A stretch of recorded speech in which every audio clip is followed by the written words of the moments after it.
OP sir जी के channel में आप सभी लोग का स्वागत एवं अभिनंदन है।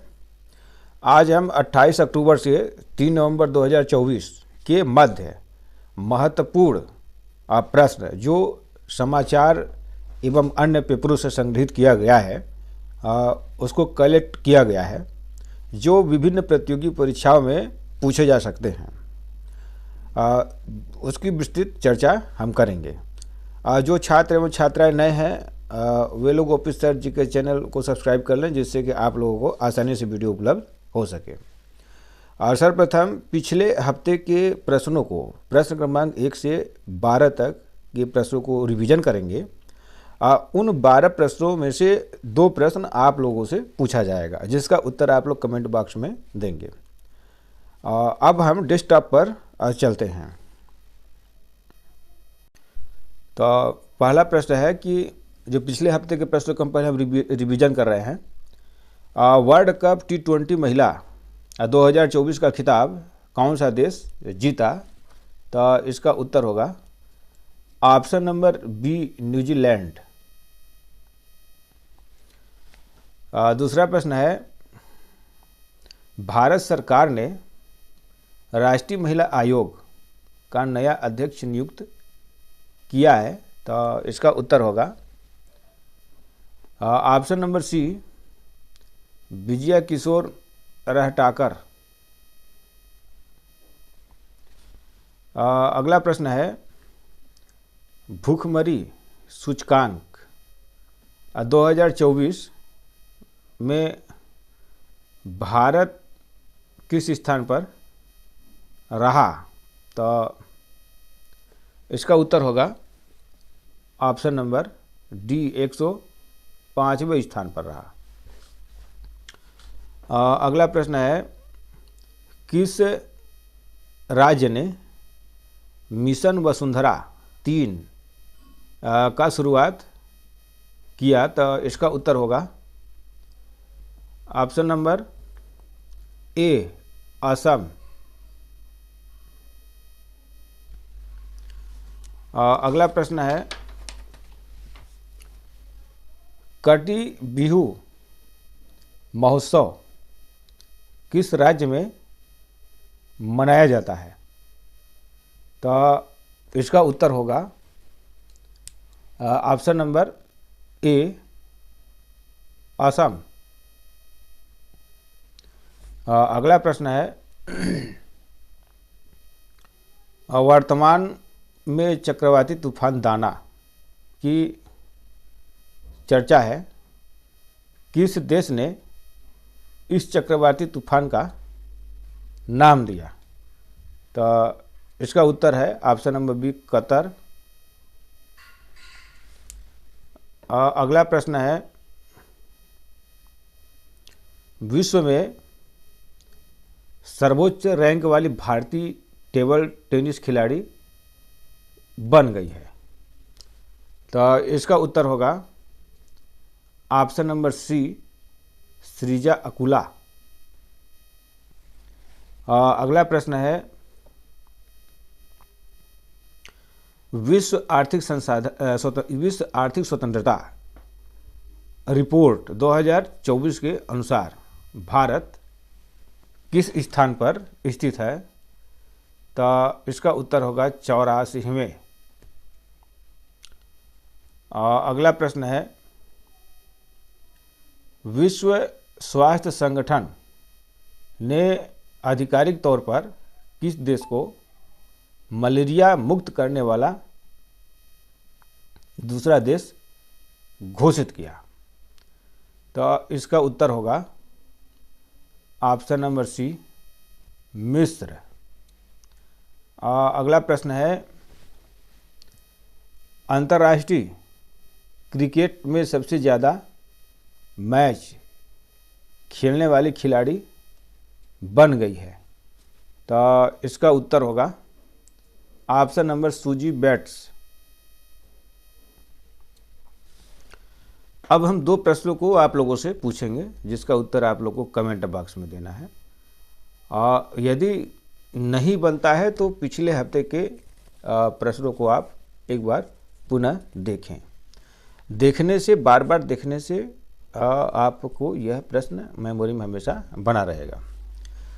तो प्रश्न नंबर जो 11 है, ISSF athlete of the year चुना गया, तो इसका उत्तर आप लोग को कमेंट बॉक्स में देना है। एक प्रश्न और है, ICC विश्व टेस्ट चैंपियनशिप के इतिहास में सर्वाधिक विकेट लेने वाले गेंदबाज बन गए हैं, तो इसका भी उत्तर आप लोग को कमेंट बॉक्स में देना है। अब हम इस हफ्ते के प्रश्नों की विस्तृत चर्चा करेंगे। प्रश्न है, खेल मंत्रालय ने ध्यानचंद पुरस्कार के स्थान पर कौन सा पुरस्कार प्रारंभ की है? तो इसका उत्तर होगा option number A, Arjun life time achievement पुरस्कार। तो खेल मंत्रालय ने देश के विभिन्न खेल सम्मानों को तर्कसंगत बनाने के प्रयास में इस वर्ष जीवन पर्यंत उपलब्धि यानी लाइफ टाइम अचीवमेंट के लिए ध्यानचंद पुरस्कार को बंद करने और इसके स्थान पर अर्जुन लाइफ टाइम पुरस्कार शुरू करने की घोषणा की। तो महान हॉकी खिलाड़ी मेजर ध्यानचंद के नाम पर 2002 में स्थापित ध्यानचंद लाइफ टाइम पुरस्कार ओलंपिक खेलों, पैरालंपिक खेलों, एशियाई खेलों और राष्ट्रमंडल खेलों आदि खेलों में हिस्सा लेने वाले खिलाड़ियों को दिया जाता है। वर्ष 2023 में यह पुरस्कार पूर्व बैडमिंटन खिलाड़ी मंजूषा कंवर, पूर्व हॉकी खिलाड़ी विनीत कुमार और कबड्डी खिलाड़ी कविता सेल्वराज को दिया गया था। अगला प्रश्न है, किस राज्य में विश्व के सबसे बड़े सोलर फ्लोटिंग प्रोजेक्ट की शुरुआत की गई? तो इसका उत्तर होगा option number B, Madhya Pradesh. दुनिया की सबसे बड़ी फ्लोटिंग सौर परियोजना मध्य प्रदेश के खंडवा जिले में ओंकारेश्वर बांध पर शुरू की गई। इस परियोजना से 600 मेगावाट की बिजली का उत्पादन। इस परियोजना के 2 चरण बनाया गया है। पहले चरण में 278 मेगावाट क्षमता का प्लांट बनाया जाना। पहले चरण में आने वाले प्लांटों में 88 मेगावाट क्षमता का प्लांट NHDC, 100 मेगावाट क्षमता का प्लांट MP एनर्जी और 90 मेगावाट क्षमता का प्लांट SJVN द्वारा विकसित किया जा रहा है। जो मध्य प्रदेश के परीक्षार्थी हैं इसे विशेष ध्यान रखेंगे कि ये कौन कौन कंपनियां इसमें शामिल हैं, जैसे NHDC, MP एनर्जी और एक है कंपनी SJVN। ये तीनों कंपनी मिली हैं। तो इस परियोजना से अगले 25 सालों में 4629.3 मिलियन यूनिट बिजली पैदा करने की संभावना है। तो अगला प्रश्न है, कोयला बिजली उत्पादन बंद करने वाला पहला देश बन गया है, यानी विश्व में कोयला बिजली उत्पादन बंद करने वाला पहला देश कौन सा बन गया है? तो इसका उत्तर होगा ऑप्शन नंबर सी, ब्रिटेन।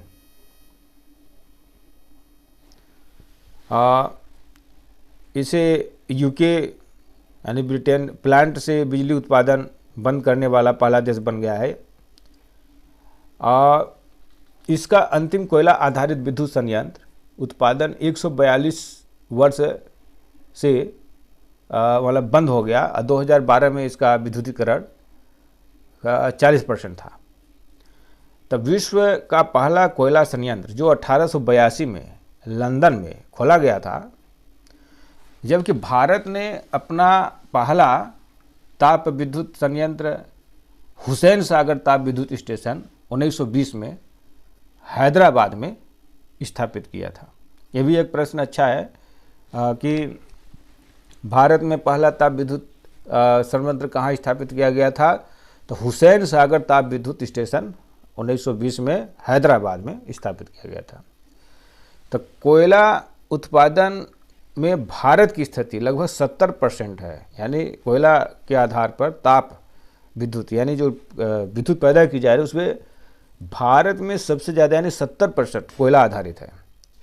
लेकिन 2070 तक इसको जीरो प्राप्त करने की संकल्प हमारे प्रधानमंत्री ने लिए हैं। ये कैसे होगा? हरित प्रोटोटाइप सहायक मिशन, कुसुम, सूर्यगृह और सौर पीवी मॉड्यूल के लिए कृपया सहायक ऊर्जा से के प्रसार में लगे हैं। तो कोयला बिजली उत्पादन बंद करने वाला देश जो ब्रिटेन है, ब्रिटेन ने अपना आखिरी कोयला बिजली संयंत्र बंद कर दिया है। इस तरह ब्रिटेन कोयला बिजली उत्पादन बंद करने वाला पहला G7 देश बन गया है। तब ब्रिटेन ने 1882 में अपना पहला कोयला आधारित बिजली संयंत्र बनाया था। 1990 के दशक में ब्रिटेन सरकार ने गैस और अक्षय ऊर्जा स्रोतों का इस्तेमाल करके बिजली उत्पादन शुरू किया था। ब्रिटेन में कोयले से बिजली की आपूर्ति पिछले साल मात्र 1% से कुछ ज़्यादा थी। तो कोयला सबसे गंदा जीवाश्म ईंधन है और जलने पर सबसे ज़्यादा ग्रीन हाउस गैस पैदा करता है। जलवायु परिवर्तन से निपटने के प्रयासों के तहत कोयले का इस्तेमाल धीरे धीरे बंद कर दिया गया है। अगला प्रश्न है,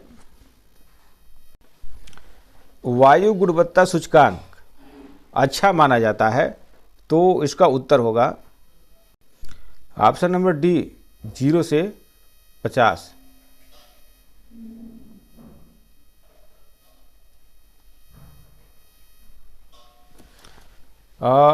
अमेरिकी पर्यावरण संरक्षण एजेंसी EPA ने वायु प्रदूषण के स्तर और इससे हमारे स्वास्थ्य को होने वाले खतरों के बारे में लोगों को सूचित करने के लिए एयर क्वालिटी इंडेक्स यानी AQI एयर क्वालिटी इंडेक्स नामक एक उपकरण बनाया है। वायु की गुणवत्ता बहुत तेज़ी से बदल सकती है और AQI लोगों को मौसम के पूर्वानुमान की तरह ही अपने क्षेत्र में वर्तमान वायु स्थितियों के बारे में जानकारी रखने में मदद करता है। औसत मनुष्य प्रतिदिन लगभग 22,000 बार सांस लेता है, जिससे हमारे शरीर को आवश्यक ऑक्सीजन मिलती है, लेकिन हमारे आसपास की हवा में हानिकारक पदार्थ भी हो सकते हैं, जिन्हें हम प्रदूषक कहते हैं। वायु गुणवत्ता का मतलब हवा में प्रदूषकों के स्तर से है। अच्छी वायु गुणवत्ता का अर्थ है कि हवा अपेक्षाकृत स्वच्छ है और उस दिन प्रदूषक बहुत कम या बिल्कुल नहीं होते। तो AQI निम्नलिखित 5 प्रदूषकों को मापता है, जैसे हवा में उड़ने वाले कण ठोस पदार्थ, जमीनी स्तर ozone, carbon monoxide, sulphur dioxide, nitrogen dioxide. 2000, अच्छा ये ठीक है, तो इसलिए इसका उत्तर होगा 0 से 50 स्तर। और सबसे हानिकारक कौन सा है? 300 से ऊपर सबसे खतरनाक माना जाता है। तो अगला प्रश्न है, ATP फाइनल 2024 में रोहन बोपन्ना और मैथ्यू एबडेन ने पुरुष युगल में खेलेंगे। तो मैथ्यू एबडेन किस देश के खिलाड़ी हैं? तो इसका उत्तर होगा ऑप्शन नंबर ए, ऑस्ट्रेलिया। इसका उत्तर ऑस्ट्रेलिया होगा। मैथ्यू एबडेन ऑस्ट्रेलिया के खिलाड़ी हैं। इन्होंने अभी तक देखिए ATP फाइनल में बोपन्ना की यह 5वीं उपस्थिति है। 2011, 2012, 2015 और 2023 के बाद यह ATP फाइनल में बोपन्ना की 5वीं उपस्थिति है। भारतीय टेनिस खिलाड़ी ने 2012 और 2015 में फाइनल में जगह बनाई। पहले हम वतन महेश भूपति के साथ और फिर रोमानिया के फ्लोरिन मार्जिया के साथ, लेकिन दोनों ही मौक़ों पर वह हार गए। बोपन्ना जो इस वर्ष की शुरुआत में पेरिस 2024 ओलंपिक में पुरुष युगल स्पर्धा के पहले दौर से बाहर होने के बाद भारतीय राष्ट्रीय टीम से सेवानिवृत्त हो गए। उन्होंने पिछले वर्ष एबडेन के साथ सेमीफाइनल में भी जगह बनाई थी। तो 2011 में अपने पहले ATP फाइनल अभियान में बोपन्ना ने पाकिस्तान के इसाम उल हक कुरैशी के साथ जोड़ी बनाई थी, लेकिन प्रसिद्ध इंडो पाक एक्सप्रेस ग्रुप चरण से आगे बढ़ने में असफल रही। अगला प्रश्न है, तेजस्वी जयसूर्या आयरनमैन आज चैलेंज पूरा करने वाले पहले सांसद बन गए हैं। यह किस राज्य के सांसद प्रतिनिधि हैं? तो इसका उत्तर होगा ऑप्शन नंबर बी, कर्नाटक। तेजस्वी जयसूर्या ने आयरनमैन 70.3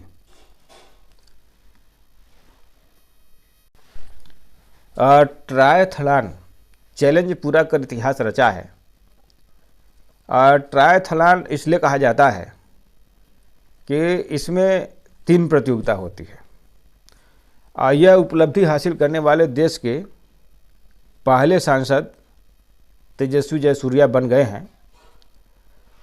और जैसे ये गोवा में जो आयोजित हुआ था 70.3 ट्रायथलॉन चैलेंज में 1.9 किलोमीटर की तैराकी में और 90 किलोमीटर साइकिलिंग में और 21.1 किलोमीटर दौड़ इसमें शामिल है। जब ये तीनों प्रतियोगिता जो जीत जाता है उसको हम आयरनमैन चैलेंज के नाम से जानते हैं। तो तेजस्वी ने ये तीनों सेगमेंट 8 घंटे 27 मिनट और 32 सेकंड में पूरा किए, जिनकी कुल दूरी 113 किलोमीटर है। तो अगला प्रश्न है, किस देश ने स्पेस स्टेशन पर 6 महीने के लिए 3 अंतरिक्ष यात्रियों को सफलतापूर्वक भेजा? तो इसका उत्तर होगा ऑप्शन नंबर सी, चीन। 30 अक्टूबर को चीन ने अपने अंतरिक्ष स्टेशन पर 6 महीनों के मिशन पर 3 अंतरिक्ष यात्रियों को सफलतापूर्वक भेजा, जिसमें देश की पहली महिला अंतरिक्ष इंजीनियर भी शामिल है। सेन झुआ 19 अंतरिक्ष यान को उत्तर पश्चिमी चीन में जिक्युआन अंतरिक्ष लॉन्च केंद्र से लॉन्ग मार्च 2F रॉकेट से भेजा गया। तो इसमें 3 जो शामिल हैं ये है कैजू जे, वांग हाजोजे और सोंग अलिंग डोंग। ये तीनों यात्री हैं जो अंतरिक्ष स्टेशन पर 6 महीने बिताएंगे और सारी मनुष्य की शारीरिक में क्या रिएक्शन होता है उसका सभी गतिविधियों का अध्ययन करेंगे। तो अगला प्रश्न है, मुख्यमंत्री मैया सम्मान योजना किस राज्य सरकार द्वारा प्रारंभ किया गया है? तो इसका उत्तर होगा option number D, Jharkhand. Jharkhand विधानसभा चुनाव के पहले राज्य की 50 लाख से अधिक महिलाओं को राज्य सरकार की ओर से बड़ा तोहफा दिया है। चुनाव के पहले हेमंत सोरेन सरकार के इस राजनीतिक फैसले को मास्टर स्ट्रोक माना जा रहा है। राज्य सरकार ने मुख्यमंत्री मैया सम्मान योजना की राशि को 1000 रुपये से बढ़ाकर 2500 रुपये करने का फैसला किया है। तो मुख्यमंत्री हेमंत सोरेन की अध्यक्षता में सोमवार को मतलब अभी पिछले में झारखंड कैबिनेट में इस प्रस्ताव को मंजूरी भी दे दी है। तो मुख्यमंत्री मैया सम्मान योजना इसमें हाल ही में चर्चित में है। इसे झारखंड सरकार के द्वारा चलाया जा रहा है। तो अगला प्रश्न है, उत्तर कोरिया और दक्षिण कोरिया के बीच सीमा निर्धारित है। तो इसका उत्तर होगा ऑप्शन नंबर सी, 38वें अक्षांश। उत्तर कोरिया और दक्षिण कोरिया के बीच सीमा 38वें अक्षांश है, जो 38वीं आकृति रेखा द्वारा चित्रित है। अमेरिका के कर्नल चार्ल्स बोनीलेस्ट और डीन रस्क ने 10 अगस्त 1945 को कोरिया के अधिपति वाले 2 जिलों में विभाजित करने की योजना विकसित करने की मुलाकात की। राष्ट्रीय जियोग्राफिक मानचित्र का उपयोग करते समय उन्होंने देखा कि 38वीं रेखा ने कोरिया को लगभग विभाजित कर दिया है। सीमा डिवीजन के साथ ही एक विसैन्यीकृत क्षेत्र यानी DMZ भी बनाया गया। यह सीमा लगभग 1953 के आसपास की दृष्टि में आई है। यह सीमा लगभग 250 किलोमीटर के रेंज में आती है। तो इसमें हम और ऑप्शन पर चर्चा कर लेते हैं, जैसे रेड क्लिफ रेखा। तो रेड क्लिफ रेखा जो है भारत और पाकिस्तान से अलग करने वाली सीमा रेखा के रूप में जाना जाता है, जिसे रेड क्लिफ रेखा के रूप में जाना जाता है। ऐसे 17 अगस्त 1947 को बनाया गया था। तो इसे रेड क्लिफ रेखा के नाम से किसके मध्य, भारत और पाकिस्तान। जो 49वां समांतर जो है इसमें ऑप्शन में नहीं है, लेकिन इसको जो है 49वां जो समांतर है संयुक्त राज्य अमेरिका और कनाडा को अलग करता है। और जो 17वीं अक्षांश है वो जेनेवा एक्ट 1954 में वियतनाम द्वारा स्थापित अंतरिम सैन्य सीमांकित रेखा है। तो मैकमोहन जो रेखा है यह भारत और चीन के मध्य की जो मैकमोहन रेखा बनाई गई है। तो अगला प्रश्न है, राष्ट्रीय युवा पुरस्कार द्वारा व्यक्तिगत पुरस्कार प्रदान किया जाता है। तो इसका उत्तर होगा 1 लाख रुपए व्यक्तिगत। तो खेल एवं युवा मंत्रालय के अंतर्गत युवा विभाग स्वास्थ्य, मानवाधिकारों को बढ़ावा देने, सक्रिय नागरिकता, सामुदायिक सेवा आदि विकास और सामाजिक सेवा के विभिन्न क्षेत्रों में उत्कृष्ट कार्य और योगदान के लिए 15 वर्ष से 29 वर्ष 15 वर्ष से 29 वर्ष 15 वर्ष से 29 वर्ष की आयु के बीच जो व्यक्ति हैं और संगठनों को राष्ट्रीय युवा पुरस्कार NYA प्रदान किया जाएगा। तो पुरस्कारों का उद्देश्य युवाओं को राष्ट्रीय विकास और सामाजिक सेवा के क्षेत्र में उत्कृष्टता प्राप्त करने के लिए प्रेरित करना, युवाओं को समुदाय के प्रति जिम्मेदारी की भावना विकसित करना, इस प्रकार अच्छे नागरिक के रूप में अपनी व्यक्तिगत क्षमता में सुधार करने के लिए प्रोत्साहित करना और समाज सेवा सहित राष्ट्रीय विकास के लिए युवाओं के साथ काम करने वाले स्वैच्छिक संगठनों द्वारा किए गए उत्कृष्ट कार्यों को मान्यता देता है। इसमें व्यक्तिगत जो पुरस्कार है उसमें 1 पदक, 1 प्रमाण पत्र और 1 लाख रुपए तथा जो संस्थागत है इसमें 3 लाख रुपए की राशि प्रदान की जाती है। अगला प्रश्न है, जापान पैरा बैडमिंटन इंटरनेशनल 2024 का स्वर्ण पदक जीता, तो इसका उत्तर होगा ऑप्शन नंबर बी, सुकांत कदम।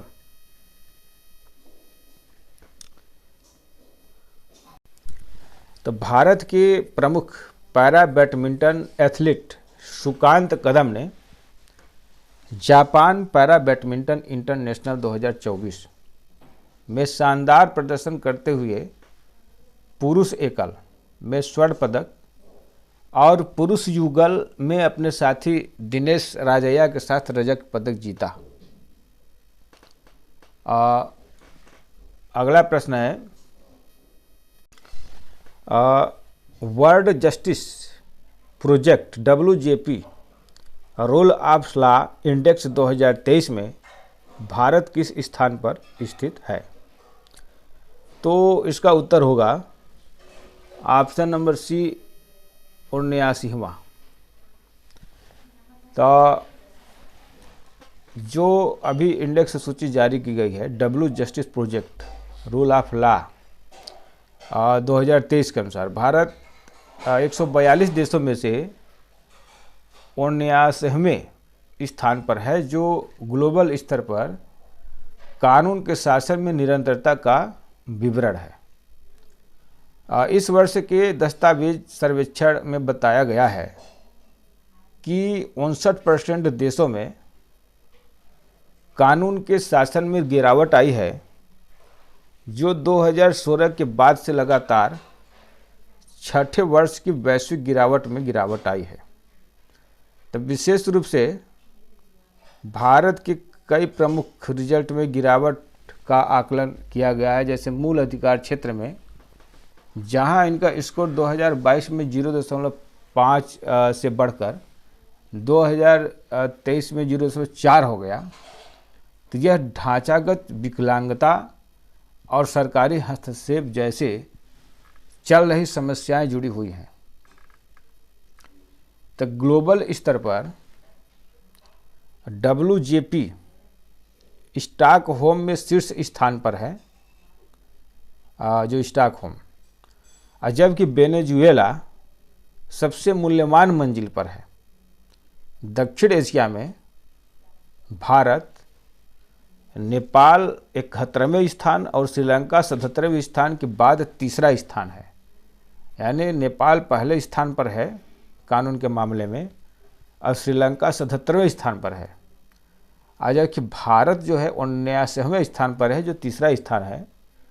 तो इसका मतलब यह है कि नेपाल और श्रीलंका भारत के बेस्ट स्थिति में है। तो संपूर्ण परिदृश्य में यह बताया गया है कि भारतीय मंदिरों और नागरिक व्यवस्था में समस्याएं बनी हुई हैं और पुराने द्वीप ने अपना चौथा विपरीत प्रभाव डाला है। तो यहाँ पे यह समस्याएं भारतीय मंदिर और नागरिक व्यवस्था से बनी हुई है, इसलिए भारत में अभी गिरावट है। तो आज का प्रश्न यही तक। यदि यह श्रृंखला आपको पसंद आया है तो लाइक, कमेंट और शेयर अवश्य करें। धन्यवाद। जय हिंद, जय भारत।